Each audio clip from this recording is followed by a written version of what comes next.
দাজ্জালের নাম তো আপনারা শুনেছেন, ভয়ঙ্কর ডেঞ্জারাস একটা ক্যারেক্টার। পৃথিবীর শুরু থেকে শেষ পর্যন্ত এর চেয়ে বড় ফিতনা আসেনি, আসবেও না। দাজ্জালের ফিতনা, সে তার এক চোখ থাকবে, আরেক চোখ এরকম বন্ধ থাকবে, এখানে লেখা থাকবে কাফারা। কোনোভাবেই তাকে দমানো যাবে না, হত্যা করা যাবে। আল্লাহ নবী ঈসা আলাইহিস সালাম তাকে হত্যা করবেন। তো যে ব্যক্তি সূরা কাহাফ তেলাওয়াত করবে, সূরা কাহাফের প্রথম 10 আয়াত বিশেষ করে মুখস্থ রাখবে, আল্লাহ তাআলা আসিনা মিন ফিতনাতিদ দাজ্জাল, দাজ্জালের ফিতনা থেকে তাকে বাঁচাবে। দাজ্জাল আমাদেরকে যে সমস্ত জিনিস দিয়ে ফিতনায় ফেলবে, ওই ফিতনাগুলোর সলিউশন আল্লাহ তাআলা সূরা কাহাফের ভিতরে রেখে দিয়েছেন। দাজ্জাল 4টা জিনিস দিয়ে আমাদেরকে ফিতনায় ফেলবে। That's trial of faith, 1 number. ঈমানের পরীক্ষা সে আমাদেরকে ফেলবে, আমাদের বিশ্বাস নিয়ে ছিনিমিনি খেলবে সে। এটার সলিউশন আছে সূরা কাহাফ, আমি বলবো আস্তে আস্তে। 2 নম্বরে দাজ্জাল আমাদেরকে ফিতনায় ফেলবে, দ্য ট্রায়াল অফ ওয়েলথ, সম্পদ দিয়ে সে আমাদেরকে ফিতনায় ফেলবে। 3 number the trial of knowledge, জ্ঞান দিয়ে সে আমাদেরকে ফিতনায় ফেলবে। 4 number the trial of power, ক্ষমতা দিয়ে সে আমাদেরকে ফিতনায় ফেলবে। দাজ্জাল 4টা জিনিস দিয়ে আমাদেরকে পরীক্ষায় ফেলবে। কয়টা? 1 হচ্ছে ইমানি পরীক্ষা, 2 হচ্ছে সম্পদ দিয়ে পরীক্ষা, 3 হচ্ছে জ্ঞান দিয়ে পরীক্ষা, 4 হচ্ছে ক্ষমতা দিয়ে পরীক্ষা। সে ইমানের পরীক্ষায় আমাদেরকে ফেলবে। সে এসে বলবে আমি তোমার রব, এবং এটা প্রমাণ করার জন্য যা যা দরকার আল্লাহ তাআলা তাকে সব দিবেন, সে সব করতে পারবে। সে বলবে আমি তোমার রব। যদি বিশ্বাস না হয়, তোমার বাবাকে যদি জীবিত করে বিশ্বাস করবে, অনেকে বলবে হ্যাঁ আমার আব্বাকে জীবিত করে দেখান, তো তার বাবাকে ঠিকই সে জীবিত করে ফেলবে। আসলে শয়তান তার বাবার সুরাত নিয়ে সামনে দাঁড়াবে, আরে তাই তো, এটাই তো আমার বাবা, এটাই তো আমার দাদা। মানুষ ফিতনায় পড়ে যাবে, ইমানের ফিতনায়। সে ভাববে আসলে এটাই বিদায় আমার রব, এবং তাকে এত ক্ষমতা দেওয়া হবে, তার ডান দিকে থাকবে জান্নাত, বাঁ দিকে জাহান্নাম। তার কাছে আল্লাহ এটা দিবে, যে তার কথা শুনবে তাকে সে জান্নাতে ঢুকাবে, কিন্তু জান্নাতে ঢুকে সে জাহান্নামের শাস্তি ভোগ করবে। এটা তার বাইরের মানুষ বুঝবে না, অ্যাপারেন্টলি এটা জান্নাত। আর যে তাকে মানবে না, তাকে সে জাহান্নামে ফেলবে, কিন্তু জাহান্নামে ঢুকলেও সে জান্নাতের নাজ নেওয়া ভোগ করবে। তাহলে এই যে ইমানের ফিতনায় সে ফেলে দিবে আমাদেরকে। তো ইমান কি করে বাঁচাবো, এটা সলিউশন আমি শোনাবো এখন। 2 নম্বরে সে আমাদেরকে সম্পদ দিয়ে ফিতনায় ফেলবে। যার যা লাগবে সে তাই দিতে পারবে, যা লাগবে। সে যদি আকাশকে বলে আকাশ বৃষ্টি দাও, যাকে তারা মানবে ওই এলাকায় বৃষ্টি হবে, সুজলা সুফলা শস্য শ্যামলা হবে, সে সমস্ত এলাকা ফল মূলে ভর্তি হবে, বরকত আর বরকত। আর যে এলাকার লোকেরা, জনপদের লোকেরা তাকে মানবে না, সে বলবে ওখানে বৃষ্টি হবে না, হবেও না। ওখানে খরা, দুর্ভিক্ষ, মাটি ফেটে চলছি, মানুষ না খেয়ে মজে, মহামারী, দুর্ভিক্ষ দেখা দিন। তখন বিশ্ববাসী মনে করবে এটাই বোধহয় আমাদের রব। তার মানে সম্পদ দিয়ে ফিতনায় ফেলে দিবে। 3 নম্বর হচ্ছে নলেজ, তার জ্ঞানের কাছে গোটা বিশ্ব হার মানিস। পূর্বের পরের যত জ্ঞান আছে সব আল্লাহ তাকে দিবে। ইলমুল আউয়ালিন ওয়াল আখিরিন, এমন কোনো প্রশ্ন নেই যেটা দিয়ে তাকে আটকানো যায়। যাই জিজ্ঞেস করবেন সব জানতা, সব বলে দেখ। ভবিষ্যৎবাণী বলে দিবে, বলবে আগামীকাল ওইখানে অমুক দেশে বোমা বিস্ফোরণ হবে, হবে ওইখানে, ওখানে দুর্ভিক্ষ হবে, হবে ভূমিকম্প হবে, হবে। সে যা বলবে তাই হবে। তার জ্ঞানের এই গহর দেখে মানুষ ফিতনায় পড়ে যাবে। 4 নম্বর হচ্ছে দ্য ট্রায়াল অফ পাওয়ার, ক্ষমতা। তার ক্ষমতার সামনে সব কিছু একেবারে ছিন্ন বিচ্ছিন্ন হয়ে যাবে, এত ক্ষমতা হবে তা। সে যেমনটি বলবে তেমনটি করতে হবে। বাতাসের চেয়ে দ্রুত বেগে সে এক দেশ থেকে আরেক দেশে চলে যাবে। তো তার এই সমস্ত অলৌকিক ক্ষমতা দেখে মানুষ ফিতনায় পড়ে যাবে। এবং এই ফিতনা, এই পরীক্ষার মুহূর্তগুলোতে মানুষ কিভাবে নিজেকে ধরে রাখবে, তার সলিউশন আল্লাহ তাআলা সূরা কাহাফে দিয়েছে। এই 4টা ফিতনা থেকে বাঁচার জন্য আল্লাহ সূরা কাহাফে 4টা ঘটনা উল্লেখ করেছে। কয়টা? 1 নাম্বার হচ্ছে আসহাবে কাহাফ, যুবকদের ঘটনা, 7 জন যুবকদের ঘটনা। ঈমান কি করে বাঁচাবেন, সলিউশন ওখানে। সম্পদের ফিতনা থেকে কিভাবে নিজেকে বাঁচাবেন, এজন্য একজন বাগানওয়ালার ঘটনা আল্লাহ শিখাবেন। জ্ঞানের ফিতনা থেকে কি করে বাঁচবেন, এজন্য আল্লাহ তাআলা মুসা আলাইহিস সালাম এবং খিজির আলাইহিস সালামের ঘটনা সেখানে উল্লেখ করেছেন। আর ক্ষমতার ফিতনা থেকে কি করে বাঁচবেন এটা বোঝানোর জন্য আল্লাহ তাআলা যুলকারনাইনের ঘটনা উল্লেখ করেছেন। 4টা ফিতনা থেকে বাঁচার জন্য কয়টা ঘটনা? 4টা ঘটনা। আমরা তাহলে একটা একটা করে ঘটনা শুনি, আমরা একটু উদ্ধার করার চেষ্টা করি যে কি কি সলিউশন আল্লাহ তাআলা আমাদের বাতুল দিলেন। 1 নম্বর হচ্ছে আসহাবে কাহাফের ঘটনা। এটা 250 খ্রিস্টাব্দের সময়কালে রোমান সাম্রাজ্যের একজন বাদশা ছিল, নাম দাকিয়ানস, প্রতাপশালী বাদশা, পৌত্তলিক, মূর্তির পূজা কর। ঈসা আলাইহিস সালাম বিদায় নিয়েছেন, 250 বছর হলো। তো সব নবীর ধর্মই কিন্তু ইসলাম, যদি আমরা নাসারা বলি, ইহুদি বলি, সব নবীদের ধর্মই কি ইসলাম। ইসলাম। তো তিনি ছিলেন পৌত্তলিক, মূর্তির পূজা করত। আর তার এলাকায় কেউ যদি ঈসা আলাইহিস সালামের নাম নিত, আখিরাতে বিশ্বাস করতো, আল্লাহ বিশ্বাস করতো, তাদেরকে তারা পাথর মেরে হত্যা করত। এজন্য ভয়ে কেউ ইসাই ধর্মে ইমান আনতো না, মানে ইসলামে ইমান আনতো না। এই রাজার ভয়ে সবাই মূর্তির পূজা করতে। কিন্তু 7 জন যুবক ছিল, তারা স্রোতে গা ভাসিয়ে দেন, স্রোতের বিপরীতে তারা ইমান নিয়ে দাঁড়িয়েছে। তারা ঈসা আলাইহিস সালামের রেখে যাওয়া সত্য ধর্মের উপর ইমান এনেছে, আখিরাতে তারা বিশ্বাস করত। তো এই 7 জন যুবকের কথা ছড়াতে ছড়াতে রাজা দাখিয়ানুসের কাছে চলে যায়। উনি তো রেগে মেগে আগ্নি ডেকে পাঠালো 7 জন। তাদেরকে জিজ্ঞেস করলো, তোমরা কাকে মানো? বলতেছে এক আল্লাহকে মানি। সাহসী, খুবই সাহসী। বলতেছে তুমি কি জানো তোমরা কার সামনে কথা বলতেছো? আমি কিন্তু তোমাদের মৃত্যুদণ্ড দিতে পারি। তারা বলে দেন, কিন্তু আমরা সব বিসর্জন দিলেও ইমান বিসর্জন দিতে পারবো না। সুবহানাল্লাহ। উনি বললেন, তোমরা যুবক মানুষ, রক্ত গরম, আবেগে কথা বলতেছো, 3 দিন সময় দিলাম, যাও। ঈসার নাম ভুলে যাও, আখেরাত ভুলে যাও, আল্লাহর নাম ভুলে যাও। 3 দিন পরে তোমাদেরকে আবার ইন্টারভিউ নেব। ওই দিন যদি একই কথা বলো, পাথর মেরে 7 জনকে দুনিয়া থেকে উড়িয়ে দিব। তারা চলে গেল। এবার 7 বন্ধু মিলে পরামর্শ করতে লাগলো, কি করতে পারি আমরা, এই গুণেধরা সমাজকে আমরা কিভাবে বাঁচাবো? এই পৌত্তলিকতার ছোবল থেকে এই ইফসিস নগরীকে বাঁচাবো কি করে? নগরীটার নাম ছিল ইফসিস নগরী। বর্তমানে এটা তুরস্কের ইজমির শহরে অবস্থিত। এখনো জায়গাটা প্রত্নতাত্ত্বিকদের ইয়েতে এটা সংরক্ষিত, এখনো টুরিস্টরা যায়। তো তারা বললো, আমরা ইমান বিসর্জন দিব না, যদি আমরা ওদের কথা মেনে নিই আমরা তো মুশরিক হয়ে গেলাম। চলো আমরা এক কাজ করি, আমরা এলাকা ছেড়ে দিই। এই 7 যুবক আল্লাহর উপর ভরসা করে তারা বাড়ি ঘর আত্মীয় স্বজন সব ছেড়ে দিয়ে লোকালয় ছেড়ে দূরে একটা পাহাড়ের ভেতরে আশ্রয় নিল। পাহাড়ের ভেতরে একটা গুহা ছিল, এই গুহাকেই আরবিতে বলে আল কাহার। কি বলে? এই সূরার নাম কি? সূরাতুল কাহফ। তো তাদের সাথে সাথে একটা কুকুরও যাচ্ছিল। তারা বারবার তাড়িয়ে দেওয়ার চেষ্টা করতেছিল কুকুরটাকে, যাতে না যায়, কিন্তু কুকুর শুধু কান্না করে এদের সাথে যাওয়ার জন্য ঘেউ ঘেউ করতেছে। এই কুকুরটাকেও সাথে নিয়ে গেছে। ভালো মানুষদের সাথে থাকলে কি হয় দেখেন, এই কুকুরের কথা, যেহেতু 7 জন ইমানদারের সাথে একটা কুকুর ছিল, এই কুকুরের কথা আল্লাহ সূরাতুল কাহফ উল্লেখ করে দিয়েছে। ওয়া কালবুহুম বাসিতুন যিরাআইহি বিল ওয়াসিক। তো তারা ভিতরে গেল, যে প্রচন্ড ক্লান্ত, তারা ঘুমিয়ে পড়ল। কি করলো? এই এক ঘুমে আল্লাহ 309 বছর কাটায় দিলেন। 9 বছর, 9 বছর ঘুম, সব ঘুম, প্রচন্ড ঘুম যেন আর কাটে না। 309 বছর পরে এরা জাগে উঠি। এখন খুব ক্ষুধা, ঘুমে আর মোর ভাঙতেছে। আর একজন জিজ্ঞেস করতেছে, কি লম্বা সময় ঘুম দিলাম বোধহয় আমরা? একজন বলতেছে, হ্যাঁ মনে সারাদিনই ঘুমাইছি আমি। আরেকজন বলতেছে, না না সারাদিন না, দিনের কিছু অংশ হয়তো ঘুমাইছি। আসলে কয় বছর ঘুমাইছে? 309 বছর। এদিকে সভ্যতার তো চেঞ্জ। এখানে ওই দাকিয়ানুস মরে, এর ছেলে মরে, এর নাতি মরে, পুতি মরে, এখন 6 নম্বর রাজা আসছে। প্রজন্মের পর প্রজন্ম তো শেষ। 309 বছরে কমপক্ষে 4-5টা জেনারেশন চেঞ্জ হবে। তো জেনারেশন চেঞ্জ হয়ে, এলাকা চেঞ্জ হয়ে, তারা যে স্বপ্ন দেখেছিল এই ইফসিস নগরীতে কালিমার পতাকা উঠবে, তাদের স্বপ্ন আল্লাহ বাস্তবায়ন করেছে। 309 বছরের ব্যবধানে এই এলাকার সবাই মুসলিম হয়ে গেছে। আল্লাহ চাইছিলেন ওদেরকে দেখাবে এটা, যে স্বপ্নটা যে বাস্তবায়ন হয়েছে এটা দেখাবে। ঘুম থেকে উঠছে, একজনকে তারা বললো যে লুকায় লুকায় চাদর মুড়ি দিয়ে কিছু রুটি নিয়ে আসো বাজার থেকে, যাতে তোমাকে না চিনে। চাদর মুড়ি দিয়ে যাও। কিছু পয়সা ছিল, মুদ্রা দিয়ে দিস। তো সে যে যখন দোকানদারের কাছ থেকে রুটি নিয়েছে আর মুদ্রা দিছে, দোকানদার বলে, এই মুদ্রা করতে গেছে।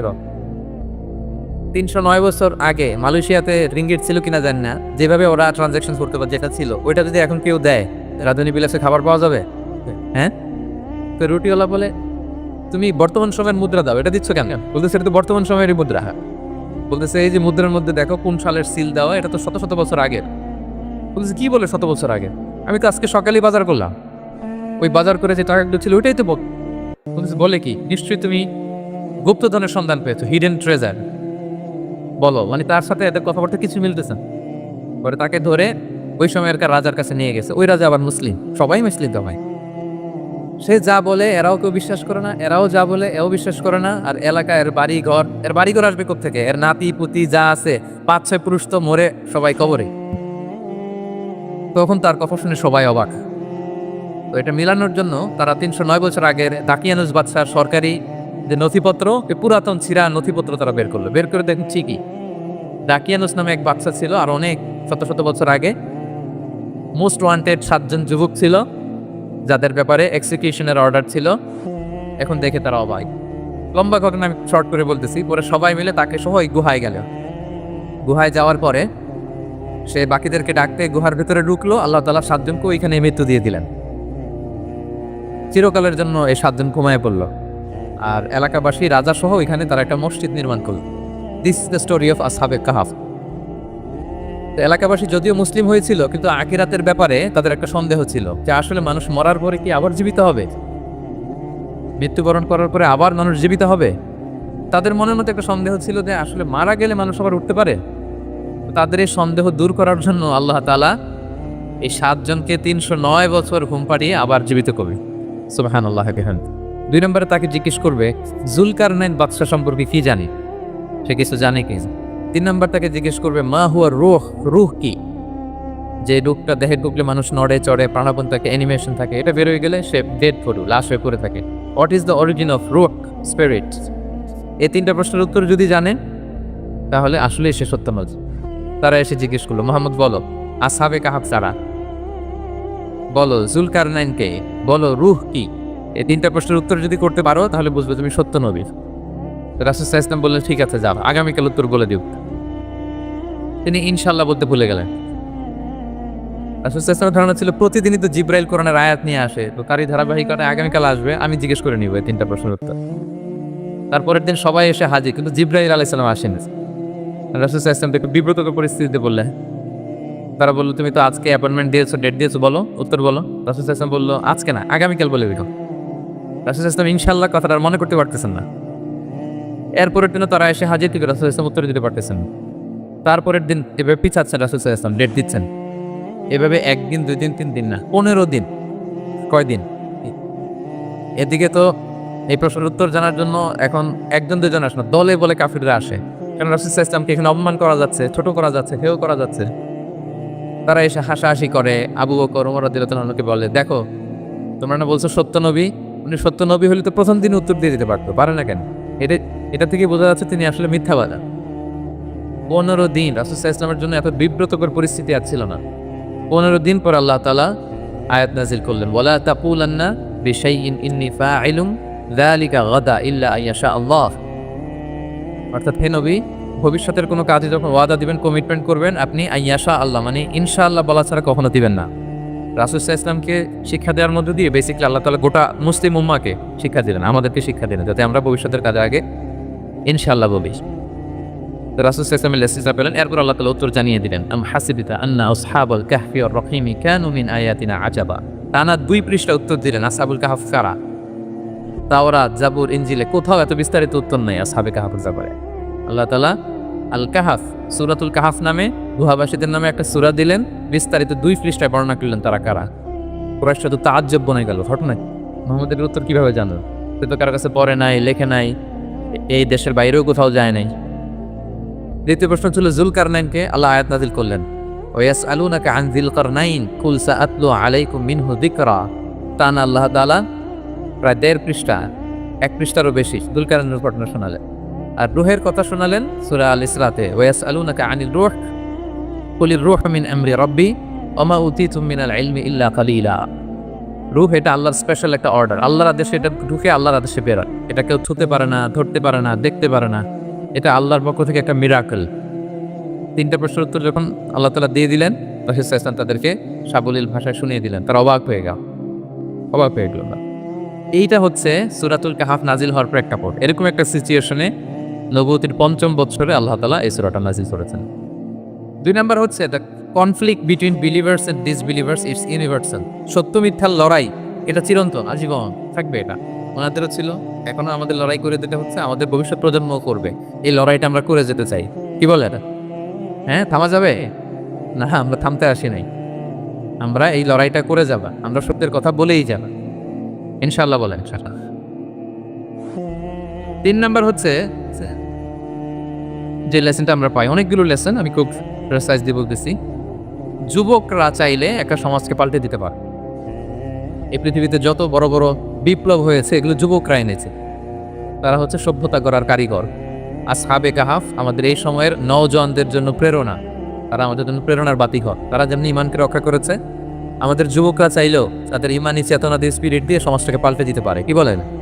এখানে বেশিরভাগই তো যুবক। হ্যাঁ, গুড সার্কেলে থাকবেন তো আপনারা, সত্যের পক্ষে সবাই থাকবেন তো, আল্লাহ তাআলা কবুল করুন। আচ্ছা, এবার 2য় নাম্বার ছিল সম্পদের ফিতনা, কিভাবে বাঁচবেন।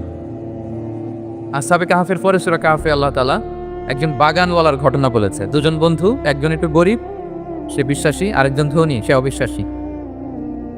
তাকে আল্লাহ তাআলা বিশাল বড় খেজুরের বাগান আর আঙ্গুরের বাগান দিয়েছেন, বিশাল অনেক বড় বিজনেস ম্যাগনেট। তো এই সম্পদের অহংকার সে করত। সে প্রায় তার গরিব বন্ধুকে বলতে হচ্ছে, তোর চেয়ে আমার সম্পদও বেশি, সন্তানও বেশি, জনবল বেশি, লোকবল বেশি, অর্থবল বেশি, সব বেশি। অহংকারে তার পা মাটিতে পড়তো না। আর সে আখিরাতে অবিশ্বাস করত এবং সে বলতো যে এই সম্পদ আমারে বাঁচাবে, চিরকাল আমাকে স্মরণীয় করে রাখবে, এই সম্পদ কোনোদিন যাবে না। অনেক বড় বড় ধনীরা আছে, তারা এরকম মনে করে যে আমি এত বড় সিআইপি, হ্যাঁ, আমি এত বড় বিজনেস ম্যাগনেট, এই দিন বোধহয় আর চেঞ্জ হতে পারে না, আমার আজীবনই বোধহয় এত পাওয়ার থাকবে, এত সম্পদ থাকবে। এটা ভুল ধারণা। এটা কি ভুল ধারণা? এই যে তুরস্কে দুর্ভিক্ষ হইল না, আপনারা দেখছেন না যে অনেক সম্পদের মালিক বাড়ি ঘর ভেঙে রাস্তার ফকির। এখন ওই যে রিফিউজিদের জন্য যে খাবার আসছে, ওখানে লাইনে দাঁড়াইছে, কারণ এখন লাইনে না দাঁড়ালে খাবারও তো মিলবে না। 1000 কোটি টাকার মালিক ছিল, ভেঙে চুরে সব শেষ। এখন রিলিফের নেওয়ার জন্য দুস্থদের কাতারে ওখানে দাঁড়াইছে, কারণ দাঁড়াইলেই কিছু খাবার পাওয়া যাবে, খিচুড়ি পাওয়া যাবে, তা নাহলে তো খাবারটাও মিলবে না। এই যে বঙ্গবাজারে আগুন লাগলো আমাদের বাংলাদেশে, 20টা-25টা দোকান ছিল অনেকের যাদের অন্যান্য বিজনেস আছে তারা হয়তো সার্ভাইভ করতে পারতেছে, কিন্তু এমন অনেক ব্যবসায়ী ছিল সব শেষ, জ্বলে পুড়ে, তার টাকা পয়সা পুঁজি স্বপ্ন সব শেষ। তো ধনীকে গরিব বানাতে আল্লাহর 1 সেকেন্ডও লাগে। ওই বিশাল প্রাসাদ থেকে টেনে ভাঙ্গা থালা হাতে দিয়ে রাস্তায় নামাইতে আল্লাহ কয় সেকেন্ড লাগে বলেন তো? 1 সেকেন্ডও লাগে না। সো এই লেসনটা কিন্তু আমাদের নিতে হবে। এবং ওই ব্যক্তির নসিবে তাই ঘটেছিল। সে যখন অহংকার করতেছিল, আল্লাহ তাআলা আকাশ থেকে ওসমান একটা আগুন পাঠালো। ওই আগুনে সে তার আঙ্গুরের বাগান, তার খেজুরের বাগান, বিশাল মাইলকে মাইল এই বাগান জ্বালিয়ে পড়ে মুহূর্তের মধ্যে সারকার করেছে। এবং মুহূর্তের মধ্যে সে পথের ভিখারি, ফকির। এই ঘটনাটা এনে আল্লাহ তাআলা সম্পদশালীদেরকে রিমাইন্ডার দিলেন যে এই সম্পদের ফিতনায় তোমরা পড়ে যেও না। আমরা সম্পদশালী হলে বাস্তবতা অনেক সময় ভুলে যাই। সূরাতুল হুমাযাতে আল্লাহ তাআলা বলেন, ইয়াহসাবু আন্না মালাহু আখলাদা। সম্পদশালীরা মনে করে এই সম্পদ আমাকে চিরকাল বাঁচিয়ে রাখবে, চিরকাল বোধহয় এই সম্পদ আমার হাতে থাকবে না। এটা হাতের ময়লা, আজ আছে কাল নাই, যে কোনো সময় চলে যেতে পারে। এটা হচ্ছে ম্যাটেরিয়ালিস্টিক আউটলুক, বস্তুবাদী চিন্তা থেকে এই আমাদের ধনী ভাইদের এই সমস্যাটা হয়। ভোগবাদী চিন্তার প্রভাব আর কি। সম্পদ যখন হাতে থাকে ধরাকে সরাজ্ঞান করে, মনে করে যে সবই আমার কন্ট্রোলে। না, আপনারে ওই গরিবের কাতারে আনতে, ওই রিলিফের সম্পদ নেওয়ার জন্য ওই লাইনে দাঁড় করাইতে আল্লাহর 1 সেকেন্ডও লাগে না। এটা খেয়াল রাখতে হবে। আমরা যখন প্রাইভেট কারে চড়ি, মাঝে মাঝে অনেকে এসে হাত পাতে, এদেরকে ছোট করা যাবে না। গল্পটা আল্লাহ ভিন্ন করতে আল্লাহর 1 সেকেন্ডও লাগে না। ওইদিকে আমি দাঁড়ায় হাত পাততাম আর উনি প্রাইভেট কারে বসে থাকতো। আল্লাহ চাইলে এরকম করতে পারতেন না? পারতেন। সেখান থেকে আমাদের জন্য শিক্ষা হচ্ছে, সম্পদ এটা ক্ষণস্থায়ী, আজ আছে কাল নাই। এটা ক্ষণস্থায়ী, এটাকে এভারলাস্টিং মনে করা যাবে না। এভারলাস্টিং হচ্ছে আখিরাত। ওয়ালাল আখিরাতু খায়রুল লাকা মিনাল উলা। আখিরাত তোমার জন্য দুনিয়ার চেয়ে শ্রেষ্ঠ। এবং আল্লাহ তাআলা দৃষ্টান্ত একটা দিয়েছেন যে দুনিয়ার জীবনটা হচ্ছে কামা, ওই পানির মতো, যেটা আনজালনাহু মিনাস সামা, আকাশ থেকে নাজিল করেছি। ওই পানি ক্ষেতের মধ্যে পড়ে ফসল, ফুল ফসল হয়েছে। এরপরে যখন ফসল কাটা হয়, ওই ক্ষেত খামার এগুলো তৃণলতা হয়ে যায়, পুশির মতো হয়ে যায়। তখন বাতাসের ঝাপটায় একবার এদিকে যায়, একবার ওদিকে যায়। অনেক লম্বা উপমা, আমি সংক্ষেপে বললাম। তো শেষ আউটপুটটা হচ্ছে এটা, সম্পদ এটা মুহূর্তেই চলে যেতে পারে। সম্পদ উপার্জন জায়েজ আছে, মুসলিমরা সম্পদ উপার্জন করতে পারবে, কোনো অসুবিধা নেই। আপনি যদি ধনী হন এটা ভালো, ফলে আপনি যাকাত দিতে পারবেন, অসহায় দুস্থদের সহায়তা করতে পারবেন, কন্ট্রিবিউট করতে পারবেন। আপনি সম্পদ হাতের মুঠোয় নেবেন, কন্ট্রোল করবেন, কিন্তু এই দিকে স্থান দিবেন না। দ্যাটস ইট, তাহলেই হবে। আমরা সম্পদ কি করতে পারবো? উপার্জন করতে পারবো, কিন্তু হৃদয়ে স্থান দিতে পারবো না। হৃদয়ে স্থান থাকবে আখিরাতের। এই মাইন্ডসেট যদি আপনি গড়ে তোলেন, তাহলে সম্পদের ফিতনা আপনি কখনো পড়বেন না। এই পয়েন্টটা কি ক্লিয়ার? আপনার ক্লিয়ার? 3 নাম্বার ফিতনা ছিল কিসের ফিতনা দেখি কে বলতে পারে? প্রথমটা হচ্ছে বিশ্বাস বা ইমানের ফিতনা, 2 নাম্বার হচ্ছে সম্পদের ফিতনা, 3 নাম্বার জ্ঞানের ফিতনা। জ্ঞানেরও কিন্তু এলেমেরও একটা গরম আছে। যার এলম আছে তার মধ্যে এই সমস্যাটা কাজ করে। সেটার জন্য আল্লাহ তাআলা মুসা আলাইহিস সালাম, খিজির আলাইহিস সালামের ঘটনা বলেন। আমি খুব সংক্ষেপে বলবো, সময় কম। মুসা আলাইহিস সালাম হচ্ছে বনি ইসরাইলের নবী, আর খিজির আলাইহিস সালাম কেউ বলেছেন নবী, কেউ বলেছেন আল্লাহর ওয়ালি। আসলে আরবিতে ওনার নাম খদির, আমরা বাংলায় বলি খিজির। খদির মানে সবুজ। উনি যে কোনো জায়গায় বসলে ওখানে মরা গাছ, লতা পাতা এগুলো সবুজ হয়ে যেত। অনুর্বর এলাকার উপর দিয়ে হেঁটে গেলে ওটা উর্বর হয়ে যেত। তো মুসা আলাইহিস সালাম একবার ওয়াজ করতেছেন এইভাবে বনি ইসরাইলের সামনে, খুতবা দিচ্ছেন। হঠাৎ এক লোক দাঁড়ায় বলে, ইয়া নবী আল্লাহ, মান আ'লামু ফিল আরদ, বর্তমান পৃথিবীতে সবচেয়ে জ্ঞানী কে? মুসা আলাইহিস সালাম বলেন, ফাকালা আনা, আমি। কি বললেন? আপনি আসলে ভুল কিছু বলেন নাই, কারণ প্রত্যেক জামানার নবীকেই আল্লাহ তাআলা সবচেয়ে বেশি জ্ঞান দিয়ে পাঠান, কারণ তার কাছে ওহীর জ্ঞান আসে, অদৃশ্যের খবর আসে, ইলমুল গায়ব আসে। কিন্তু এই উত্তরটা আল্লাহ তাআলার পছন্দ হয়নি। আল্লাহ তাআলা চাচ্ছিলেন মুসা যদি বলতো আল্লাহ তাআলাই জানে কে জ্ঞান না, বা আল্লাহই সবচেয়ে জ্ঞানী, এরকম হলে ভালো হতো। কিন্তু মুসা আলাইহিস সালাম কি বলছে? আমি। এখন প্রশ্ন করলো সবচেয়ে বড় জ্ঞানী কে? কি বললেন? আমি। এই যে আমি এটাতে ঝামেলা আছে। আমি বড়, আমি জানি, আমি সব। This is problematic. আল্লাহ এটা পছন্দ করলেন না। আল্লাহ তাআলা মুসা আলাইহিস সালামকে বললেন, মুসা তুমি যে বলছো তুমি জ্ঞানী, না তুমি জ্ঞানী না, তোমার চেয়ে বড় জ্ঞানী আছে। ঈসা আলাইহিস সালাম বলে, তাই নাকি? আমার চেয়ে বড় জ্ঞানী কে? তো আল্লাহ তাআলা বললেন, ইযহাব ইলা মাজমাইল বাহরাইন, দুই সাগর বা দুই নদীর মিলনস্থলে যাও, ওখানে আমার এক বান্দা আছে তোমার চেয়েও জ্ঞানী। মুসা আলাইহিস সালাম বললেন, তাই নাকি? তো আল্লাহ আমি কিভাবে চিনবো উনি কোথায় থাকে, কিভাবে বুঝবো? আল্লাহ বললেন, একটা বড় মাছ নাও, এটাকে ফ্রাই করো, এটাকে ফ্রাই করে একটা ঝুড়ির ভেতরে নাও, যেখানে এই মাছটা সাগরে ঢুকে যাবে ওখানে আমার বান্দাকে পাবে। তো উনি ওনার সহযোগী ইউশা ইবনে নুনকে নিয়ে হাঁটতে লাগলেন। হাঁটতে হাঁটতে এক জায়গায় ক্লান্ত হয়ে পাথরের পাশে বিশ্রাম নিলেন। ওই পাথর থেকে আবার এক ধরনের পানি বের হয়, এই পানিটারে বলে আবে হায়াতের পানি, মা উল হায়াত, জীবন নদীর পানি। এই পানি কোনো মৃত প্রাণী বা বস্তুর গায়ে লাগলে ওটা জীবিত হয়। তো ওনারা পাথরে হেলান দিয়ে বিশ্রাম নিচ্ছিলেন, ওই পানি ওই ফ্রাই করা মাছের গায়ে লাগার সাথে সাথে মাছ জীবিত হয়ে ঝুড়ি থেকে বের হয়ে সাগরে ডুবে গেছে। ওনারা আর খেয়াল করেননি। এরপর আবার হাঁটতে লাগলেন। হাঁটতে হাঁটতে যখন ক্লান্ত তখন বলে, এই ইউশা, আমাদের ওই মাছ ফ্রাই মাছটা দাও, এখন খাই। ঝুড়ি খুলে দেখে মাছ নাই। মাছ গেল কোথায়? তখন ইউশা বললো, হয়তো আমরা যে পাথরের ওখানে বিশ্রাম নিয়েছিলাম ওখানে আমরা ওইখানে হারাই ফেলছি, চলো চলো, আরে ওইদিকে তো যাইতে হবে আমাদের। উনি গেলেন, যে দেখে মাছ যে জীবিত হয়ে বালুর এদিকে নড়াচড়া করতে করতে সাগরে ঢুকে গেছে, ওখানে দাগ আছে। মুসা আলাইহিস সালাম ঢুকলেন সুরঙ্গ, ঢুকে দেখে চাদর গায়ে দিয়ে এক লোক শুয়ে আছে। সালাম দিলেন, আসসালামু আলাইকুম। ওই লোক চাদর আর সরায় না, ভিতর থেকে বলতেছে, ওয়ালাইকুম আসসালাম। তো চাদরের ভিতর থেকে উনি বলে, মানে তুমি কে? মুসা আলাইহিস সালাম বলেন, আনা মুসা, আমি মুসা। উনি বলেন, মুসা বনি ইসরায়েলের মুসা? বলেন, হ্যাঁ। কেন এসেছো? এবার চাদর খুললেন, বলতেছে, আপনার কাছ থেকে কিছু শিখতে আসছি। আল্লাহ বলছে আপনি নাকি সবচেয়ে বড় জ্ঞানী। আমি ভুল করে বলে ফেলছিলাম আমি। আল্লাহ বলছেন যে আপনি নাকি জ্ঞান। বলতেছে, না, তুমি আমার জ্ঞান নিতে পারবে না, ওই ধৈর্য শক্তি তোমার নাই। মুসা আলাইহিস সালাম বললেন যে আপনি যে কোনো শর্তে আমাকে একটু রাখেন কয়েকদিন, আপনার সাথে আমি রাজি। বললেন, না তুমি পারবা না। মুসা আলাইহিস সালাম জোর করতে লাগলেন। অবশেষে খিদির আলাইহিস সালাম রাজি হলেন। বললেন, শর্ত হচ্ছে আমি যাই করি আর না করি আমাকে কোনো প্রশ্ন করা যাবে না। মুসা আলাইহিস সালাম বললেন, ওকে। সফর শুরু হোক। সামনে নদী, এক লোক তাদের নৌকা দিয়ে নদী পার করাই দিল। নদী পারাপারের পর খিজির আলাইহিস সালাম লাঠি দিয়ে নৌকার তলাটা ছিদ্র করে দিল। মুসা আলাইহিস সালাম বললেন, ইন্নালিল্লাহ, এটা আপনি কি করলেন? ওরা আমাদেরকে নদী পার করে দিল, আর যে ভাড়াটা আসছিল এটাও নিল না, আমাদেরকে সম্মান দেখালো, আপনি নৌকা ছিদ্র করে দিলেন। খিজির আলাইহিস সালাম বলছে, এই যে আমি বলছিলাম না তুমি ধৈর্য ধারণ করতে পারবো না, যাও তোমার রাস্তায়, তুমি আমার রাস্তায় নিও। মুসা আলাইহিস সালাম আবার ক্ষমা চাচ্ছেন যে আপনি আমার ক্ষমা করেন, আমি তো ভুলে গেছি, আর প্রশ্ন করবেন না। চলতে লাগলেন। হঠাৎ বাচ্চারা খেলতেছে, এক বাচ্চাকে ধরে হত্যা করলেন খিজির আলাইহিস সালাম। এবার তো মুসা আলাইহিস সালাম রেগে গেছে, আপনি করলেনটা কি? নিষ্পাপ ফুলের মতো শিশুকে হত্যা করলেন। খিজির আলাইহিস সালাম বলে, এই যে আমি জানতাম যে তুমি ধৈর্য ধারণ করতে পারবে না, তোমার রাস্তা এক, আমার রাস্তা এক, যাও। এবার মুসা আলাইহিস সালাম করজোড়ে ফিরতেছে যে this is the last chance, একটা ফাইনাল চান্স দেন, একটা সুযোগ দেন, আর আমি প্রশ্ন করবো, এটাই লাস্ট। বললেন, ওকে ঠিক আছে। হাঁটতে হাঁটতে এক ইহুদি বসতির সামনে যে হাজির, দুজনই খুব ক্ষুধার্ত, খাবার চাইলো, এরা আবার কি খাবার দিল না।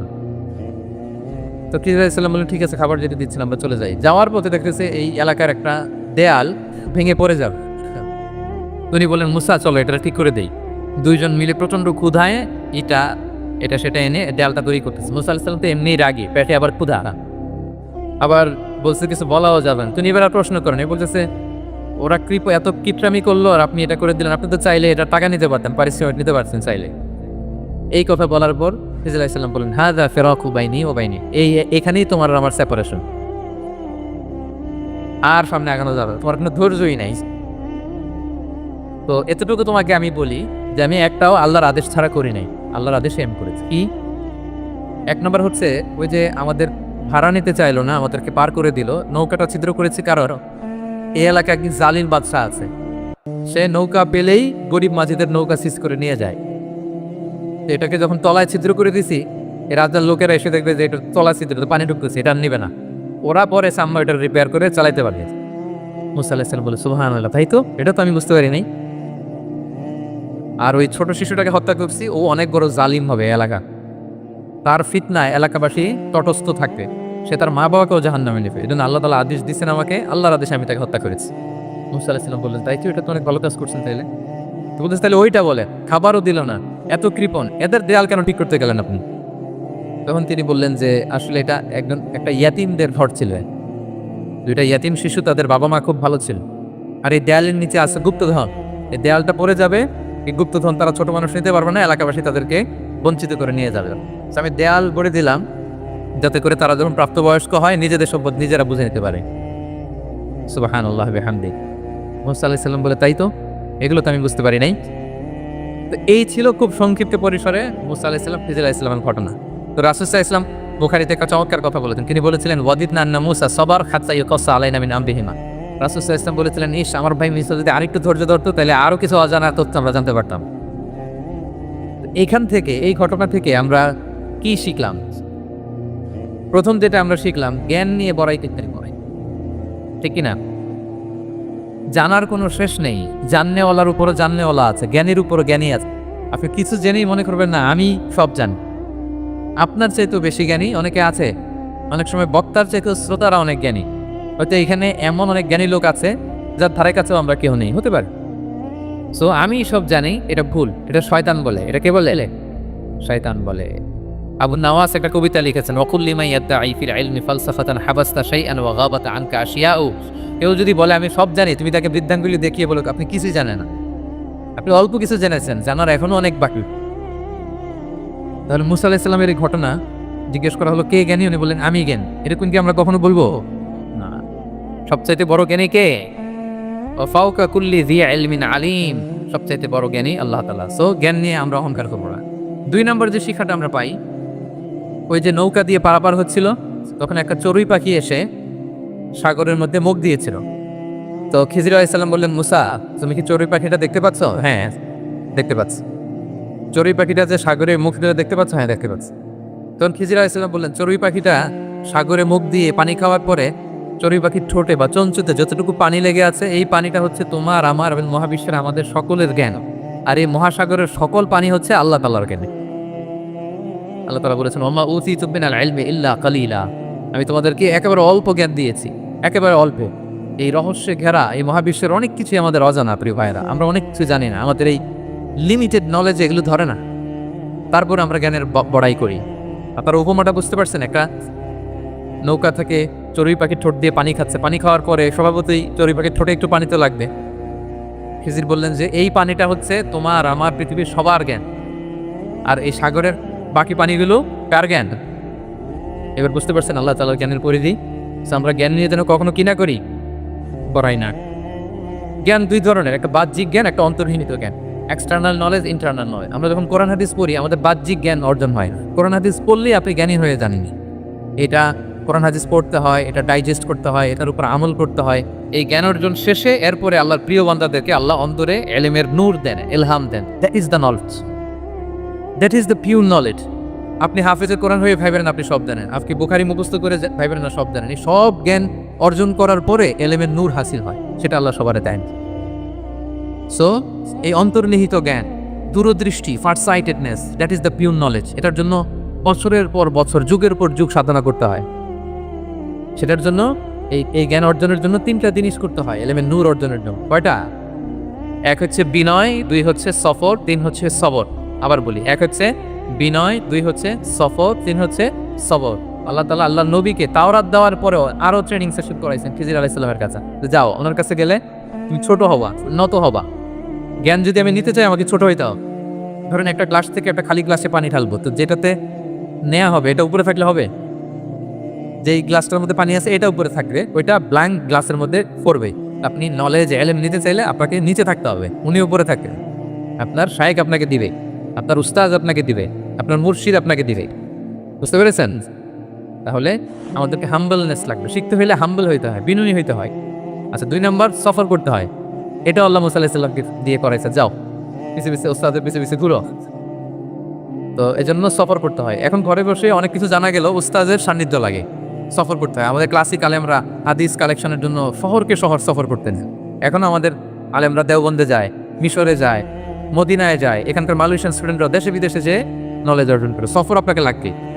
তাহলে বিনয়, সফর, 3 নম্বরে কি সবর, ধৈর্যশীল হইতে হবে। দেন হুসা আলাইহিস সালাম বারবার প্রশ্ন করে ফেলতেছেন, বারবার অদাহঙ্গ করতেছেন, এরকম করলে হবে না, ধৈর্য লাগবে।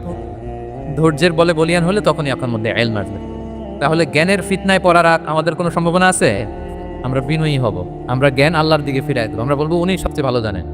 পাওয়া যাবে তো ইনশাআল্লাহ? আচ্ছা, আমি একেবারে শেষ পর্যায়ে চলে আসছি, 2 মিনিটের মধ্যে শেষ করে দিচ্ছি। 3 নম্বর ছিল কিসের ফিতনা? 4 নম্বর ক্ষমতার ফিতনা। এই ফিতনা থেকে বাঁচার জন্য সর্বশেষ আল্লাহ তাআলা যুলকারনাইনের ঘটনা বলেছেন। অনেক বড় বাদশাহ ছিলেন, পৃথিবীতে 4 জন বাদশাহ গোটা বিশ্ব শাসন করেছেন, 2 জন কাফির, 2 জন মুমিন। কাফির একজন হচ্ছে নমরুদ, যিনি ইব্রাহিম আলাইহিস সালামকে আগুনে ফেলেছিলেন। আরেকজন হচ্ছে বখতেনাসার, যাকে ইংরেজিতে বলে নেবুচারনেজার দ্য সেকেন্ড, দ্বিতীয় নেবুচারনেজার। তারা কোনো নির্দিষ্ট এরিয়ার বাউন্ডারির বাদশা না, গোটা বিশ্বের বাদশা ছিলেন। এই 2 জন কাফের। আর 2 জন বাদশা ছিলেন গোটা বিশ্বকে শাসন করেছেন, তারা ছিলেন মুমিন। একজন হচ্ছে সুলাইমান আলাইহিস সালাম, আল্লাহর নবী। আরেকজন হচ্ছে যুলকারনাইন, গোটা বিশ্ব শাসন করেছেন, প্রাচ্য থেকে পাশ্চাত্য সব জায়গায় তিনি গিয়েছেন, ইসলামের বাণী প্রচার করেছেন, জালিমদেরকে শায়েস্তা করেছেন। তো এরকম দিক বিদিক তিনি জয় করতেছিলেন। অনেকে যুলকারনাইনকে আলেকজান্ডার দ্য গ্রেটের সাথে গুলিয়ে ফেলে না। ম্যাসিডোনিয়াতে যে আলেকজান্ডার দ্য গ্রেট ছিল, উনি আর যুলকারনাইন এক নন। যুলকারনাইন হচ্ছে আল্লাহ তাআলার প্রিয় একজন বান্দা, অনেক বড় সাহসী বীর পুরুষ ছিলেন, গোটা বিশ্বে ইসলাম প্রচার করেছেন। করতে করতে করতে করতে অনেক বড় ঘটনা, আমি সব শেষের ঘটনাটা বলি। উনি জর্জিয়া, বর্তমান যে জর্জিয়ার তিবলিসি এরিয়া, এখানে এসে একটা এলাকার সন্ধান পেলেন, যারা ওনাকে এসে বলল যে এখানে একটা জঙ্গলি গ্রুপ আছে যাদের নাম ইয়াজুজ মাজুজ, তারা এসে আমাদের উপর হামলা করে। হে যুলকারনাইন, আমরা আপনাকে ট্যাক্স কালেক্ট করে দিচ্ছি, আপনি তাদের মাঝে আর আমাদের মাঝে একটা প্রাচীর তৈরি করে দেন। আপনারা ইয়াজুজ মাজুজের নাম শুনেছেন না? ইংরেজিতে বলে গগ ম্যাগগ। নূহ আলাইহিস সালামের 4 সন্তান ছিল, হাম, সাম, ইয়াফাস, কানাআন। এই ইয়াফাসের বংশধর হচ্ছে ইয়াজুজ মাজুজ, জঙ্গলি, হাজার হাজার শুধু বংশ বিস্তার করে। তারা এসে লোকালয়ে মানুষের উপর আক্রমণ করে, তাদের গবাদি পশু এগুলো ছিনিয়ে নেয়, ফল খেয়ে ফেলে। তো যুলকারনাইন বাদশার কাছে যখন বিচার দেওয়া হলো, উনি বললেন ঠিক আছে, তোমাদের ট্যাক্স দেওয়া লাগবে না, তোমরা শারীরিক পরিশ্রম করে আমাকে সাহায্য করো। তো উনি বর্তমানে হচ্ছে এক পাশে কৃষ্ণ সাগর, ব্ল্যাক সি, আরেকদিকে কাস্পিয়ান হ্রদ বা কাস্পিয়ান সাগর, এর মাঝখানে 1200 কিলোমিটার লম্বা মাউন্টেন রেঞ্জ, পাহাড়ি এরিয়া, আপনারা গুগলে দেখেন। এইখানে 2 পাহাড়ের মাঝখানে ফাঁকা জায়গায় তিনি বড় বড় লোহার পাত প্রথিত করলেন, গেড়ে দিলেন। এরপরে তামা, সীসা গালিয়ে বিশাল একটা ওয়াল তৈরি করলেন। এটা যুলকারনাইন ওনার বানানো ওয়াল বা ড্যাম, প্রাচীর। এখন আর ইয়াজুজ মাজুজ আসতে পারে, ওরা আর আসতে পারে না। ওরা প্রতিদিন এটা ভাঙার চেষ্টা করে, কিন্তু ভাঙতে ভাঙতে আরেকটু ভাঙলেই ভেঙে যাবে। ওরা বলে আগামীকাল ভেঙে ফেলবো, ইনশাল্লাহ বলতে বলে যায়। এজন্য এরপরের দিন এসে দেখে আবার এটা আগের মতো হয়ে আসে। কিয়ামতের আগ দিয়ে ওদের মধ্যে এই ইনশাআল্লাহর প্রেরণা আসবে। তাদের একজন বলে উঠবে, আগামীকাল ইনশাল্লাহ আমরা এটা ভেঙে খান খান করে দিব, ঠিকই ভেঙে ফেলবি। তখন তারা ভেঙে চুরে কোটি কোটি ইয়াজুজ মাজুজের দল এসে হামলে পড়বে। সামনে পড়বে তাবারিয়া সাগর। এক দল এসে তাবারিয়া সাগর এমন ভাবে খাবে, এই দল যাওয়ার পরে আরেক দল এসে এখানে যে সাগরে যে পানি ছিল এটা কল্পনাই করতে পারো। তারা পৃথিবীতে ফিতনা ফাসাদ করবে। ঈসা আলাইহিস সালাম তখন আসবেন, দোয়া করবে আল্লাহ তাআলার কাছে মুমিনরা, একটা মহামারী দিবে আল্লাহ তাআলা ইয়াজুজ মাজুজের মধ্যে, ওরা মরে যাবে সব।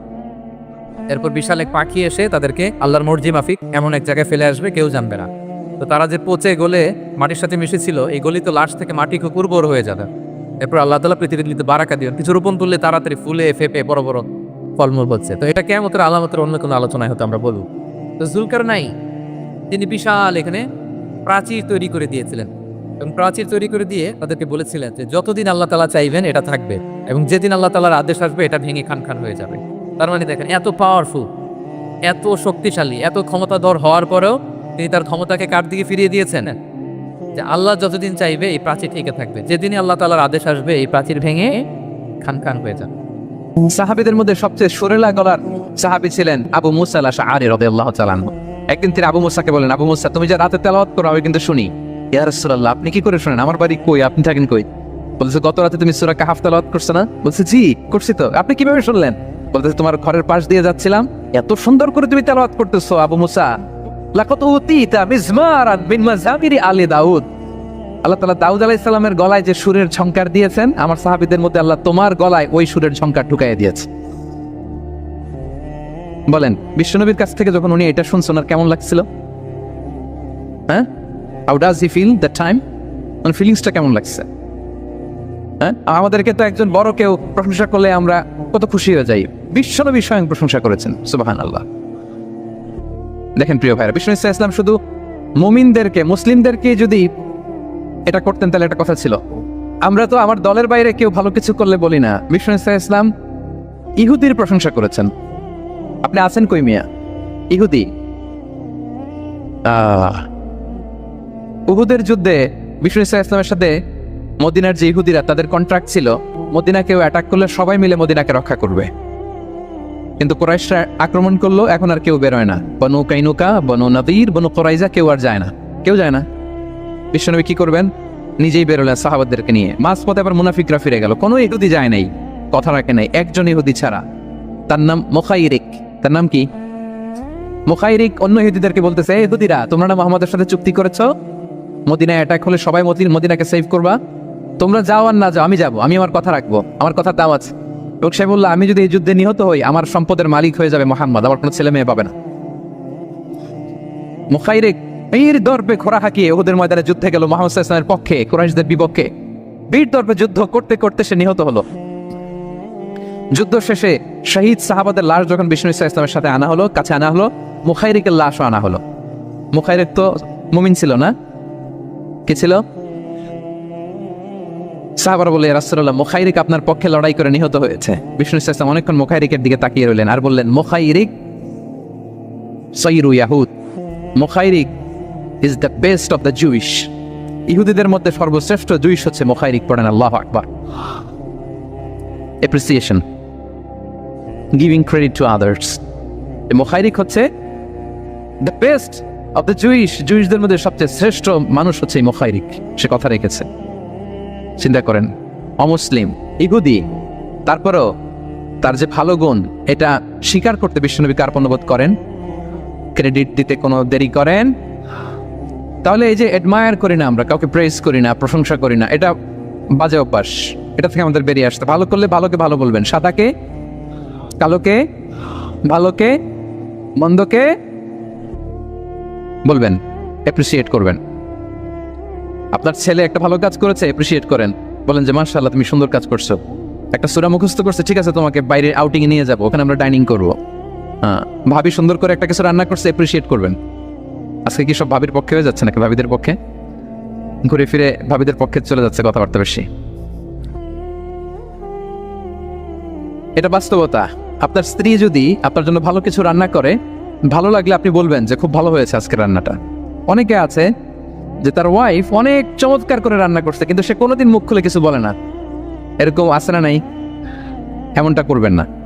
এবং অনেক হাজব্যান্ড হয়তো স্ত্রীর জন্য অনেক কিছু করে, গিফট এনে দেয়, অনেক স্ট্রাগল করে, অনেক কিছু করে, কিন্তু স্ত্রী মুখ ফুটে হাজব্যান্ডকে বলে না।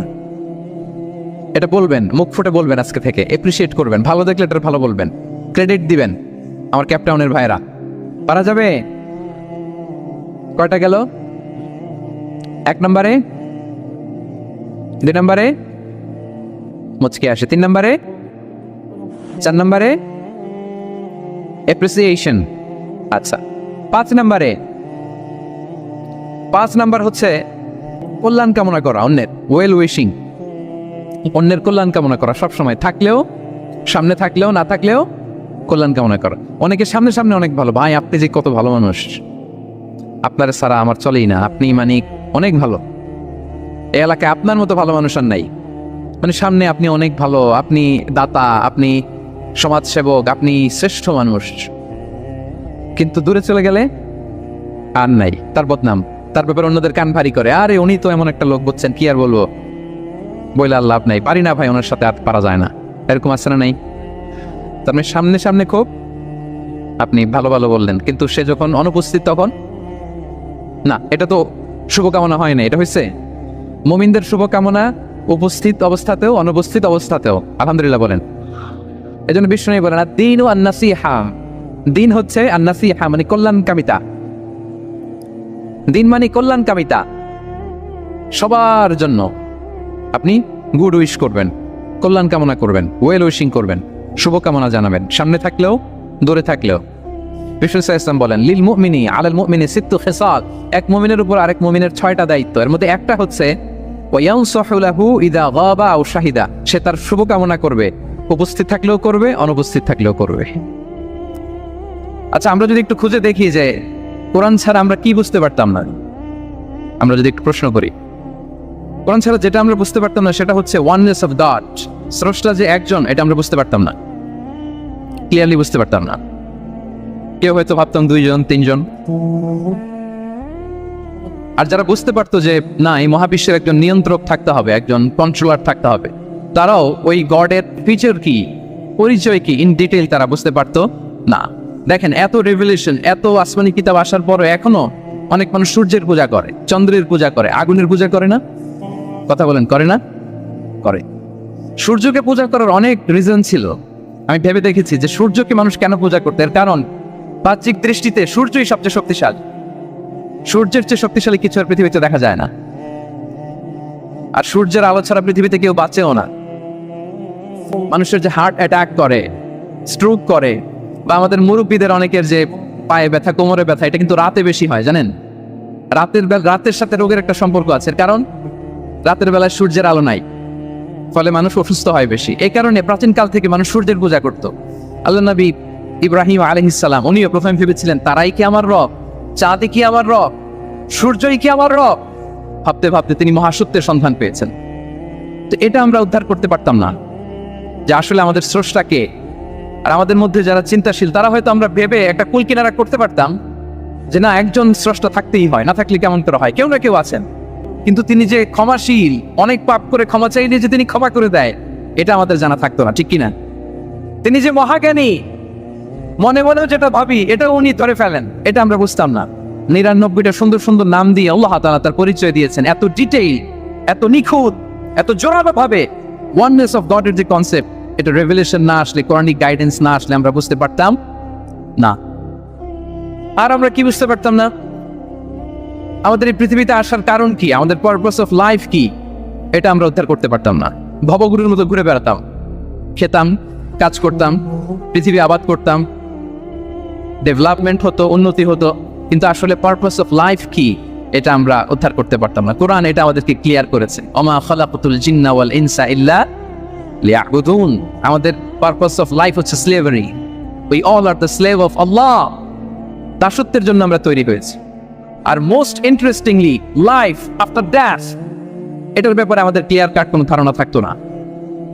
এই যে আমরা এখন বাই সিকোয়েন্স জানি যে আমরা মারা যাব, এরপরে কবরের আযাব, এরপরে আল্লাহর সুপ্রিম কোর্টের কাঠ করায় আমাদেরকে দাঁড়াতে হবে, এরপরে হয় জান্নাত নয় জাহান্নাম, এবং সেটা আজীবন চিরকালের জন্য। In detail life after death সম্পর্কে আমাদের নিজেরা চিন্তা, গবেষণা, রিসার্চ করে কি এটা জানা সম্ভব ছিল? বলেন, কথা বলেন, কথা বলেন, জানা সম্ভব ছিল না। কোরআন মৃত্যুর পরের জীবনকে নিশ্চিত করেছে, এবং এই যে লাইফ আফটার ডেথ, মৃত্যুর পরের জীবন আসলে আমাদেরকে হোপফুল করে, আশাবাদী করে। কারণ আমরা বিশ্বাস করি আমাদের হারানোর কিছু নাই। আমরা যদি কাউকে হারাই, সাময়িক কষ্ট পাই, কিন্তু আমরা জানি আমাদের আবার দেখা হবে। এই যে আমরা কিছুদিন আগে আমাদের প্রিয় আল্লামাকে হারিয়েছি, ঠিক কিনা? কিন্তু আমরা এই ভেবে বুকে আশা পেতে রাখি যে আমরা এই দুনিয়াতে তাকে মিস করেছি, কিয়ামতের ময়দানে আল্লাহর জান্নাতে এই কোরআনের বুলবুলির কণ্ঠে আমরা আবার কোরআন শুনতে পাবো। সাময়িক বিচ্ছেদের কিছু তো নাই। আমার আব্বাকে হারিয়েছি, আম্মাকে হারিয়েছি, বন্ধুকে হারিয়েছি, টিচারকে হারিয়েছি, আমি পাবো, তাদেরকে পাবো, হারাচ্ছি না আমি। বিচ্ছেদ সাময়িক, এবং আখিরাত আসলে থাকতেই হবে। অন্যান্য অনেক ধর্ম আখিরাতের ব্যাপারে বলে, কিন্তু ইসলামের মতো এত ইন ডিটেইল নিখুঁত ভাবে বলতে পারে। পুনর্জন্মবাদের কথা আপনারা শুনেছেন, ভালো করলে ভালো হয়ে আবার আরেক জন্মে আসবো, খারাপ করলে কুকুর হয়ে জন্মাবো, হ্যাঁ, বিড়াল হয়ে জন্মাবো, এরকম কথা অনেক ধর্ম বলে। কিন্তু ইসলাম এত সুন্দরভাবে দ্য কনসেপ্ট অফ আখিরা আমাদের সামনে হাজির করেছে। আল্লাহু আকবার। এটা হিউম্যান ব্রেইন দিয়ে ওই ব্যাপারে আমাদের কোনো কিছুই জানার সুযোগ ছিল যদি আল্লাহ তাআলা কোরআনিক গাইডেন্স না পাঠাতেন। এবং আখিরাত আসলে থাকতেই হবে। ইফ দেয়ার ইজ নো আখিরা, then this worldly life could be a joke. আখিরা না থাকলে তো এটা একটা joke, it's a fun, it's a rubbish thing. আখিরা থাকতেই হবে, কারণ অনেক কিছু পৃথিবীতে সেটেল হয়নি, সেটেল হয় না। আপনাকে মেরেছে, কাউকে হত্যা করেছে, কাউকে গুম করেছে, পৃথিবীর কেউ জানে নাই, তো এটা সেটেলমেন্ট হওয়া লাগবে না? কথা বলেন না কেন? There are plenty of issues are abandoned, unsettled. অনেক ইস্যু আছে, সেটেল হয় নাই, এগুলো সেটেল হবে। পড়ায় গন্ডায় হিসেব চাওয়া হবে, যত ঋণ সেদিন আদায় করা হবে। চিল্লায় বলেন ঠিক কিনা? এজন্য আখিরাত লাগবে। এবং আখিরাত যদি না থাকে, এই পৃথিবীতে আমরা কোনো বিচার কার্যক্রম পরিচালনা করলেও ওইটা ইনসাফপূর্ণ হওয়া সম্ভব না। কোনো বিচার ইনসাফপূর্ণ হতে পারে না। এরপর রাসূল সাল্লাল্লাহু আলাইহি ওয়াসাল্লাম মক্কা থেকে মদিনায় গেলেন, সেখানেও নাজিল হতে লাগলো। এই কোরআন কখনো নাজিল হয়েছে ঘরের ভেতরে, কোরআন কখনো নাজিল হয়েছে বাজারে, কোরআন কখনো নাজিল হয়েছে সফরে, এই কোরআন কখনো নাজিল হয়েছে যুদ্ধের ময়দানে, এই কোরআন কখনো নাজিল হয়েছে আল্লাহর আরশে। তার মানে রাসূল যেখানে, কোরআনও সেখানে। কতটা ইন্টারেক্টিভ কিতাব! রাসূল সাল্লাল্লাহু আলাইহি ওয়াসাল্লাম তার জীবনে, তার পরিবারে, তার সমাজে, রাষ্ট্র পরিচালনায় যেখানেই তিনি সংকটের মুখোমুখি হয়েছেন, ঠিক তখনই সমাধান নিয়ে হাজির হয়েছে কোরআন। এজন্য এটা হচ্ছে the most interactive and relevant book to human being, সবচাইতে প্রাসঙ্গিক, জীবন ঘনিষ্ঠ একটা কিতাব। এবং এই কোরআনকে আল্লাহ তাআলা লাইট বলেছেন, আলো। ওয়ানজালনা ইলাইকুম নূরাম মুবিনা, নবী হে, আপনার কাছে আমি লাইট পাঠিয়েছি। কোরআন এটা আলো, কারণ পথ দেখাতে হলে তো লাইট লাগবে। যেটা আপনাকে পথ দেখাবে, তার মধ্যে যদি আলো না থাকে, সে পথ দেখাতে পারবে নাকি? পারবে না। তো কোরআনকে আল্লাহ তাআলা লাইট বলেছেন। এবং কোরআন শুধু নিজেই লাইট নয়, শুধু নিজেই আলো নয়, সে আলোর দিকে নিয়ে যায়। আল্লাহু আকবার।